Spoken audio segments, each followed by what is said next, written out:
여러분 안녕하세요.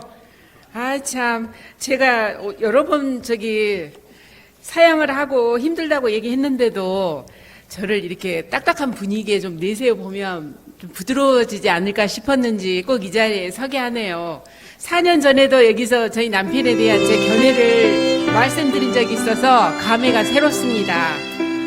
제 자신도 떳떳하지 않은 부분이 많고 또 삶을 되돌아보면 후회스러운 부분이 많고 부끄러운 실수도 잦아서 과연 남편을 평가할 수 있는 자격이 있는지, 또한 지금 이 자리에 계신 많은 분들의 금쪽 같은 시간을 할애받아도 되는지 의구심이 듭니다만, 배우자의 관점에서 바라본 주철연의 모습이 궁금하다 하셔서 부득이 이 자리에 서게 되었습니다. 저에게 2분 30초만 하라고 하시는데 아무리 줄여도 5분이 넘습니다. 그래서 간단히 남편의 장점 4가지와 또 단점이라고 생각되는 3가지를 말씀드리고 내려갈게요. 첫째, 저희 남편은 매우 긍정적이고 낙천적인 성격의 소유자, 매사에 감사하는 마음이 넘치는 남자입니다. 30년 넘게 몸담았던 직장에서 퇴직하더니 그동안 나라를 위해 일했으니 이제 고향을 위해 뭔가를 하고 싶다면서 여수로 내려왔습니다.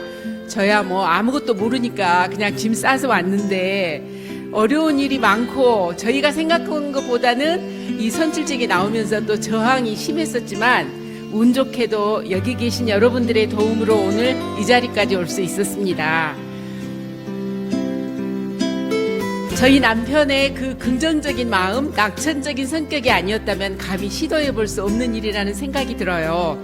그리고 2번째, 저희 남편의 장점은 근면의 아이콘입니다. 40년을 함께 살았지만 집에 누워 뒹굴뒹굴 게으름을 피워 있다거나 또 늦잠을 자본 기억이 한 번도 없습니다. 아직까지 출근하라고 아침에 깨워본 기억도 없고요. 항상 저보다 먼저 일어나고 늦게 잠이 들기 때문에 가끔 낮에 쪽잠을 자는 모습 위에는 자는 모습을 거의 못 봤습니다. 그리고 셋째로 저희 남편의 장점하면 절대 남의 흉을 보거나 모함을 하지 않습니다. 정치판에 흔히 해자되는 겉모술수라는 말이 가장 어울리지 않는 사람이라 생각이 들고요.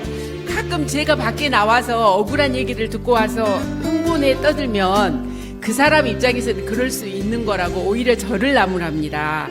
그런 대인의 면모가 존경스럽기도 하고 본인 자신의 정신건강을 위해서는 그런 마음가짐이 다행스럽다는 생각도 듭니다. 근데 저는 그게 잘 안 됩니다. 그리고 이제 또 선거가 다가오면서 마음 한구석에 무거운 짐이 비방하고 조작하고 날조하면서 또 저희나 다른 후보들이나 흑색선전이 난무할까봐 많은 우려가 됩니다만은 인과응보, 사필규정, 또 자업자득 그런 사자성어를 떠올리면서 저희도 그런 유혹에 휘말리지 않고 또한 같이 선거를 치르는 분들도 경각심을 가져보면 어떨까 하는 마음을 다잡아 봅니다.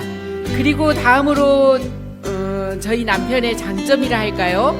가정에서 누리는 소소한 행복보다는 공익활동에 대한 열망이 강하답니다. 남자는 여자하기 나름이라는 말에 빗대어 보면 남편의 이렇게 밖으로 활동하기 좋아하는 성향은 제 탓이기도 한데요. 신혼 초에 서로 취향이 많이 달라서 함께 있으면 계속 티격태격 싸울 일이 많더라고요. 그래서 자꾸 집 밖에 나가서 뭔가를 하라고 종용을 했더니 이런 부작용이 생긴 것 같기도 합니다.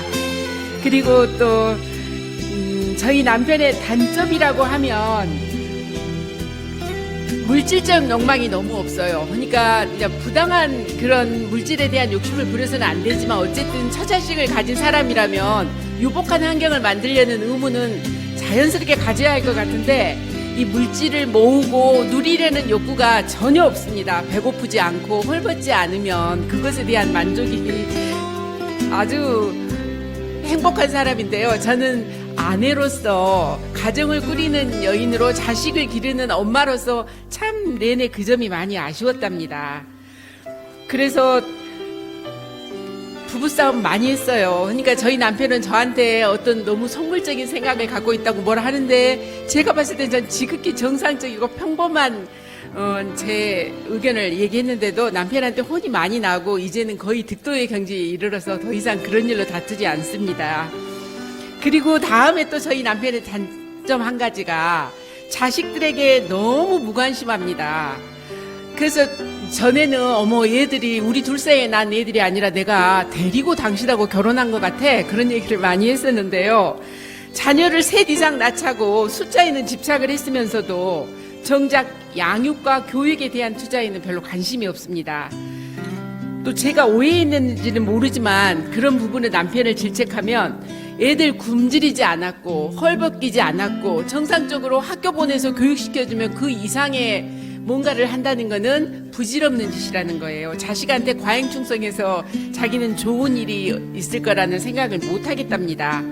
그래서인지 뭐 흔히들 하는 얘기로 할아버지의 경제력과 엄마의 정보력 그리고 아빠의 무관심이 아이들을 그 성장기에 가장 필요한 요소라고 하는데 할아버지 경제력도 없고 엄마의 정보력도 없으면서 아빠의 무관심만 넘쳐서 아이들 학창시절에 참 가정이 편할 날이 없었습니다. 늘 애들하고 마찰, 부부지간의 마찰, 정말 싸움을 원도 한도 없이 했던 것 같아요. 그리고 또 그렇게 자녀들을 길러서인지 저희 집 애들이 굉장히 자력구제, 각자 도생에 하는 의식이 강해서 결혼을 다 팔팔 해가지고 다 독립해서 나가버리더라고요. 그거는 어찌 보면 잘된 일일 수도 있습니다. 그리고 이제 마지막으로 이 자리에 계신 여러분께서도 가장 공감하실 부분인데 참 말주변이 없죠.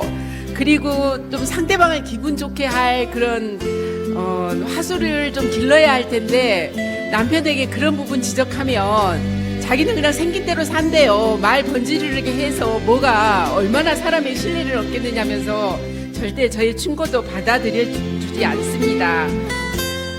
제가 생각할 때는 남을 속이거나 해치는 거짓말이 아니면 어쩔 때는 그것도 때로는 필요하다고 생각하는데 저희 남편은 그 받아들일 수 없다고 딱 잘라 끊어서 말을 해서 이제는 그런 말투에 대한 지적도 하지 않습니다. 근데 이렇게 혹자들을 말씀하시는 게 저희 남편의 그 생각 없이 직선적으로 말을 하면서 상대방에게 상처 주는 그것 때문에 이유 없이 싫고 믿고 표 안 줄 거라고 하시는 분들 종종 계세요.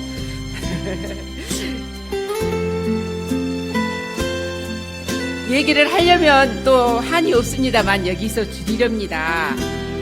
저희 남편이 가정에 무심하고 칭찬에 너그러운 편이 아니라 하더라도 저는 그의 인격과 인간됨에 대한 확실한 신뢰가 있기에 그를 부끄럼 없이 여러분께 소개했습니다.